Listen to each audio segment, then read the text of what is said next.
Hello and welcome to the Understanding Narcissists YouTube channel. This episode is going to be about narcissists and friendship. Narcissists and friendship. Narcissists and their friends, or friends, and narcissists and your friends. Now, to give this topic some background, without an overabundance of opinion, we feel the pressures of friendship from a very young age. The first thing I want to say is friendship, true friendship, the depths of friendship, outside the scope of this video, I can't do justice to it in describing it and what real friendship is. However, I will sort of pass over that to get to how narcissists regard friendship and how friendship is used in the controlling situation. But we feel these pressures of friendship from a very young age in this concept of friendship. It's a natural thing, but it can be distorted in a way. So from a very young age, say this is my experience being in school and the desire to have friends, and friends being a sort of currency.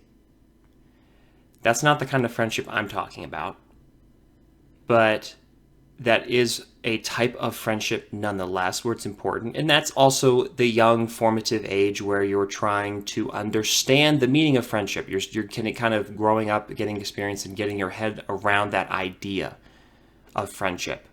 So that's more of a clique type thing.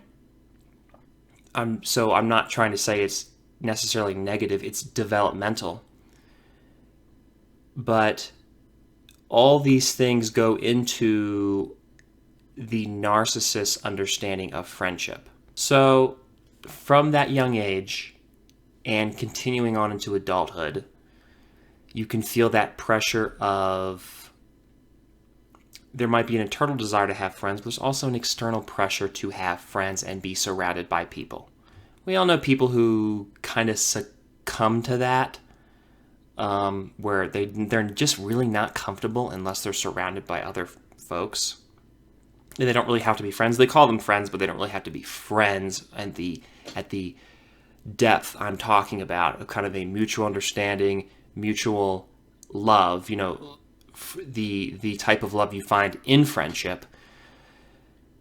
However, that pressure and sort of the authority behind it, the collective force behind it, becomes naturally a potent weapon of the narcissist. It becomes yet another thing, another pressure they can force upon you. Now, let's look at the situation. If you're in a situation with a narcissist, you're going to be isolated, because that is going to be one of the first kind of preliminary things. It's going to be a high priority for them in order to facilitate their control over you, you need to be alone. You need to be isolated. You need to be by yourself for what it does to you, how it weakens you, how other people can't bolster you and reinforce you, because you can bend to their will. Saying can implies that it is voluntary. It's not. It's forced. But you get my point. So that's where the friendship comes in, kind of a part of it as an opposites thing, where, well, you're alone, we need to have more friends. Why don't you have more friends? That's always a concern. It's always kind of an emotional void that has to be filled. And for a lot of people, it's a sore spot. It's a weak spot. Especially if you're with a narcissist, you're going to feel isolated, alone, bad, sad, empty. And so then that new wound they can work on and poke at and irritate, insult, is going to be the friendship question.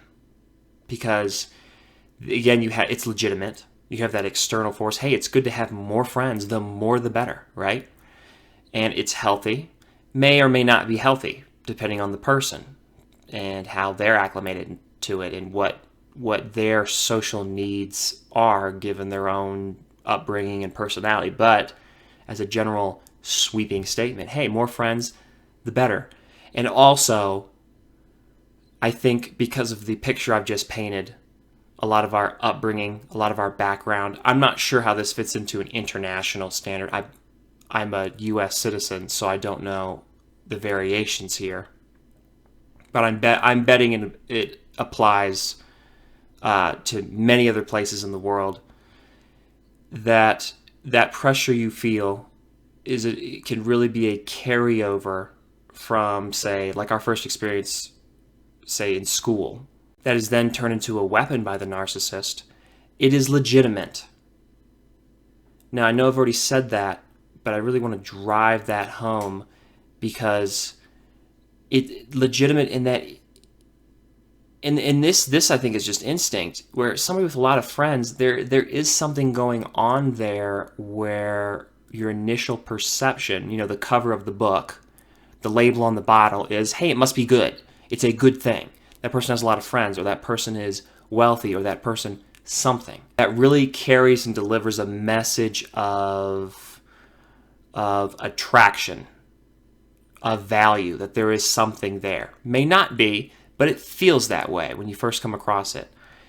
Narcissists, as usual, take that to an extreme. Seeing as how this is a very insecure person, the narcissist, more friends must mean and necessarily convey a message of there's nothing wrong with this person. In fact, this person is somebody you want to be around too. They're good. Let me restate that. There's nothing wrong with them. That's the big point there. That then becomes something where if that illusion can be conveyed, it is extremely valuable. And as an illusion in itself, it's very valuable because, hey, nobody's saying anything. It's just something they can do. They can say it, like they're masters of talk, but they can just be able to convey that kind of situation, that say they have a lot of friends or they're very highly regarded by other people. Again, very superficial, on the facade, on the outside, doing all that work for them. It is so productive for them. It's not really productive, but it's very, very, very valuable to them in establishing and maintaining that illusion. Now we get to the main crux and the most important part of this video, which is narcissists don't have friends. Narcissists don't have any friends. Now, this is something where it's not surprising, of course. I doubt it surprises you. It doesn't surprise me. My explanation for it, my best explanation for it, would probably be that whatever that is, that fiber between people that connects them, and so they can be in a position to mutually support and value each other and respect each other and enjoy each other's company and form that. It's a type of love, friendship and love. The narcissist cannot do that, does not have that part of their humanity. If you pushed me further, I would probably say that it is simply because, well, not simply, but the reason being is vulnerability, where in any kind of real, whether it be romantic or platonic, where there's that affection between people, there has to be vulnerability, and it has to be mutual. And it's not something that necessarily is talked about, it's just felt and communicated. That is where I would say the narcissist is lacking, and so therefore they are not going to have any friends. Now, do they have people they're in communication with that they bother and that they can call up and go and hang out with? Yeah, they can find their way. People, look, there's a lot of people who, even if they're not candidates to be enablers, they're still sufficient in supporting the narcissist to some extent, even if it's just to make it look like they have friends. There's still a lot of nice people who put up with obnoxious people. And the narcissist can find them. Now, they're not going to rely on them because they're not reliable. It's not someone that these aren't people that the narcissist can really depend on as enablers and propping them up. But hey, they get the job done for what they're there for, so it works for them. The friendship thing is deep.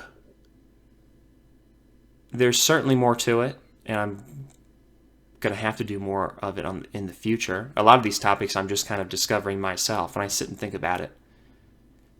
Friendship is a theme.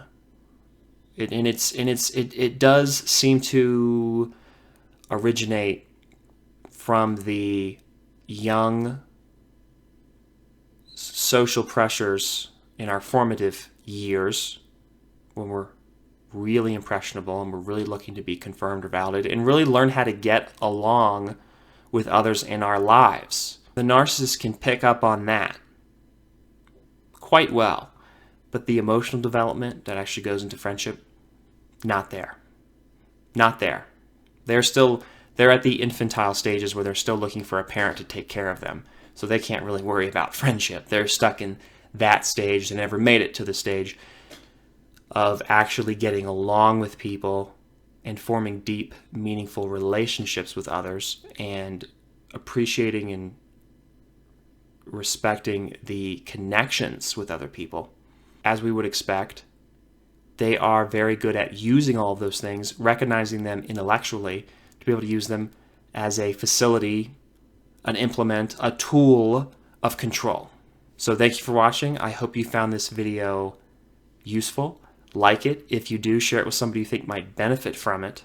Comment in the comment section below, and I will see you on the next video. Bye.